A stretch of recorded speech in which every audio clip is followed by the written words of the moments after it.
భూభారతి చట్టంపై అన్ని మండలాల ప్రజలకు పూర్తి స్థాయిలో అవగాహన కల్పిస్తున్నట్లు చెప్పారు సూర్యాపేట కలెక్టర్ తేజస్ నందలాల్ పవార్. గరడేపల్లి మండల కేంద్రంలో నిర్వహించిన భూభారతి అవగాహన సదస్సులో కలెక్టర్ పాల్గొన్నారు.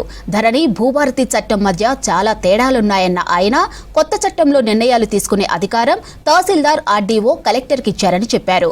ఇక భూభారత్ చట్టంలో ఆన్లైన్ ద్వారా వచ్చిన అప్లికేషన్లు, కంప్లైంట్లపై అధికారులు స్పందిస్తారన్నారు కలెక్టర్.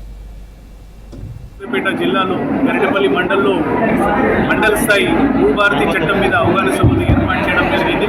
ఈ రోజు నుంచి ప్రతి మండలంలో షెడ్యూల్ వారీగా ప్రజలకి అదేవిధంగా అందరికీ ఈ భూభారతి చట్టం మీద అవగాహన సభలు నిర్వహించడం జరుగుతూ ఉన్నది.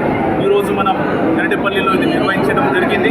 దాంట్లో భాగంగానే భూభారతి చట్టంలో అదేవిధంగా భూభారతి చట్టం పరంగా వచ్చిన రూల్స్ సంబంధించిన ప్రతి అంశం గురించి వారికి పీపీటీ ప్రజెంటేషన్ ఇచ్చేసి మనం ఇక్కడ తెలియజేయడం జరిగింది. చాలా అంశాలు ఉన్నాయి. అంతకుముందు పీపీటీలో చెప్పిన అంత సమయం తీసుకోవాల్సిన అంశాలు, కానీ క్లుప్తంగా చెప్పాలంటే ధరణిలో అప్పీల్ ప్రొవిజన్స్ లేకుండేవి ఇప్పుడు అప్పీల్ రావడం జరుగుతున్నది. భూధర్ సమస్యలు, మనకి భూధర్ కార్డు ఏదైతే అమలు చేయబోతున్నామో అదేవిధంగా మనకి సాదా పరిణామాలు కొన్ని అప్లికేషన్స్ గతంలో వచ్చి ఉన్నాయి. దానికి ప్రొసీడ్ చేయడానికి ఆస్కారం ఉన్నది.